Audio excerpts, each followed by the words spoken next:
So pregnancy వచ్చింది అని ఎంతో ఆనందపడుతున్న సమయంలో ఒక్కొక్కసారి స్కాన్లో బేబీ హార్ట్ బీట్ ఆగిపోయింది అని తెలుస్తుంది. సో ఇలా జరిగినప్పుడు పేషెంట్స్ చాలా కంగారు పడతారు అండ్ చాలా బాధపడతారు. ఆబ్వియస్లీ ఎందుకు ఇలా జరిగింది, మేమేమైనా ప్రాబ్లం క్రియేట్ చేసుకున్నామా, తగిన జాగ్రత్తలు తీసుకోలేదా, అసలు ఎందుకు లాస్ట్ టైం మేము వచ్చినప్పుడు బాగానే ఉందన్నారు కదా మేడం, మరి ఇప్పుడు ఎలా ఆగిపోయింది, మీరు ఇచ్చిన మెడిసిన్స్ కరెక్ట్గానే వాడాము, ఇన్ఫ్యాక్ట్ మీరు రెస్ట్ వద్దన్నా మేము రెస్ట్లోనే ఉన్నాము, ఇంత జాగ్రత్తగా ఉన్నా ఎందుకు ఇలా జరిగింది అని అడుగుతూ ఉంటారు.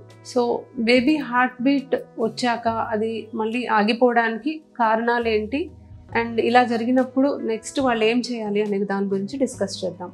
హలో వ్యూవర్స్, నేను doctor Suma, consultant 39 fertility centre Vijayawada.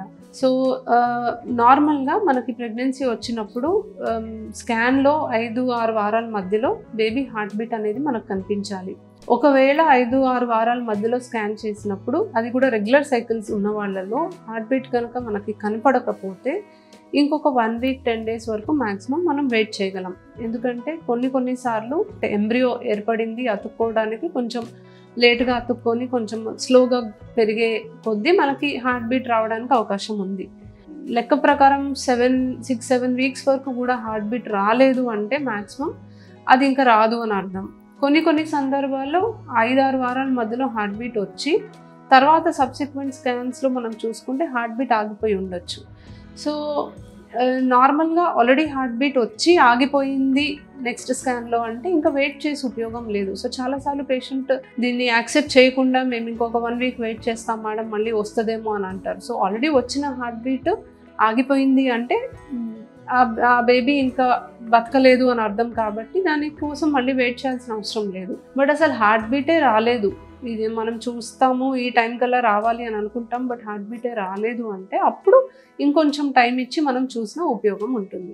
So heart beat ఆగిపోయింది బేబీది అంటే అది అబార్షన్ అయినట్టు అర్థం. సో సింపుల్ టర్మ్స్లో చెప్పాలి అంటే మనకి ఏదో ఒక కారణం వల్ల అబార్ట్ అయింది కాబట్టి మనము ఇంకా అలా మెడిసిన్స్ పెట్టాం కాబట్టి బ్లీడింగ్ అవ్వకుండా ప్రెగ్నెన్సీ అయితే అలా ఉండిపోతుంది, బట్ బేబీ హార్ట్ బీట్ ఆగిపోయింది కాబట్టి అబార్షన్ అయినట్టు అర్థం. సో ఫస్ట్ 3 monthsలో మోస్ట్ కామన్లీ అబార్షన్స్ అనేవి ఏదైనా జెనెటిక్ ఇష్యూ ఉంటే అవుతాయి. సో మనకి హస్బెండ్ అండ్ వైఫ్ ఇద్దరిలో కూడా జీన్స్ నార్మల్గా ఉన్నా తయారైన ఎంబ్రియో జెనెటిక్లీ నార్మల్ ఉండాల్సిన అవసరం లేదు.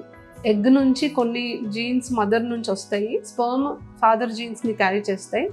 ఇవి రెండు కలిసినప్పుడు ఒక న్యూ బేబీ ఫామ్ అవుతుంది. సో ఆ బేబీకి జెనెటిక్స్ డిఫరెంట్ ఉంటాయి. ఈ రెండు కలిసినప్పుడు మనకు ఫామ్ అయిన జీన్స్ కాబట్టి న్యూ బేబీలో ఫామ్ అయిన జీన్స్ అనేవి నార్మల్గా ఉంటే తప్ప మనకి ప్రెగ్నెన్సీ రాదు. ఒకవేళ ప్రెగ్నెన్సీ వచ్చినా అబ్నార్మల్గా జెనెటిక్ ప్యాటర్న్ ఉంటే అబార్షన్ అవడానికి అవకాశం ఉంటుంది.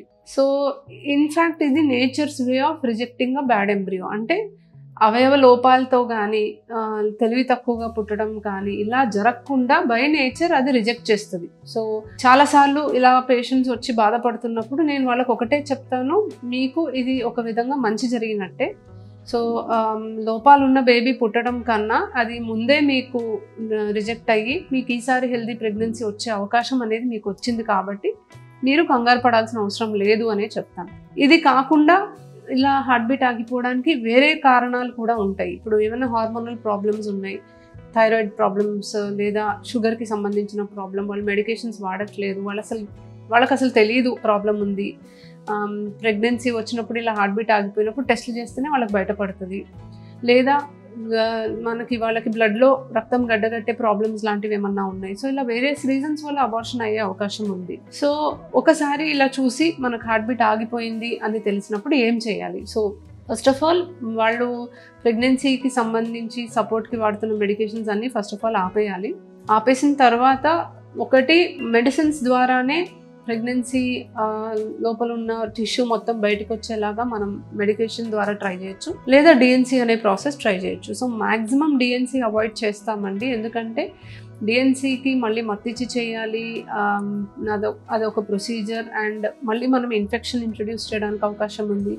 డిఎన్సీ మరీ ఎక్సెస్గా మనం క్లీన్ చేస్తే కూడా మనకి గర్భసంచి లోపల పొర అనేది తర్వాత ఫ్యూచర్లో డెవలప్ అవ్వకుండా ఉండడం, సంతానలేమి సమస్యలు రావడం కూడా చూస్తాం. అంటే ఇది అందరికీ అవుతుంది అని కాదు, బట్ ప్రాపర్గా చేయకపోతే అవ్వడానికి అవకాశం ఉంది.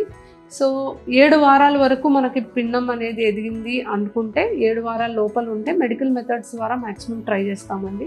7 వారాలు దాటిన దగ్గర నుంచి మెడికల్ మెథడ్స్ ద్వారా కంప్లీట్గా అబార్ట్ అవ్వడానికి, కంప్లీట్గా క్లీన్ అవ్వడానికి కొంచెం తక్కువ ఛాన్స్ ఉంటుంది కాబట్టి డిఎన్సీకి మేము సజెస్ట్ చేస్తాం. సో ఫస్ట్ టైం అబార్షన్ అయినప్పుడు లేదా ఫస్ట్ టైం వాళ్ళకి ప్రెగ్నెన్సీ వచ్చి బేబీ హార్ట్ బీట్ ఆగిపోయింది అనుకుంటే మనం మ్యాక్సిమం జస్ట్ మనం ఐదర్ మెడికల్ మెథడ్ కానీ డిఎన్సీ కానీ చేసేసి టిష్యూని తీసేస్తాం. సెకండ్ టైం కూడా బేబీ హార్ట్ బీట్ ఆగిపోయింది అంటే డిఎన్సీ చేసి ఆ టిష్యూని మనము టెస్టింగ్కి పంపిస్తే మంచిది. ఏదైనా జెనెటిక్ ప్రాబ్లం ఉంది అనేది మనం తెలుసుకోగలం, దానికి తగ్గట్టుగా నెక్స్ట్ ప్రెగ్నెన్సీలో జాగ్రత్తలు తీసుకోగలం.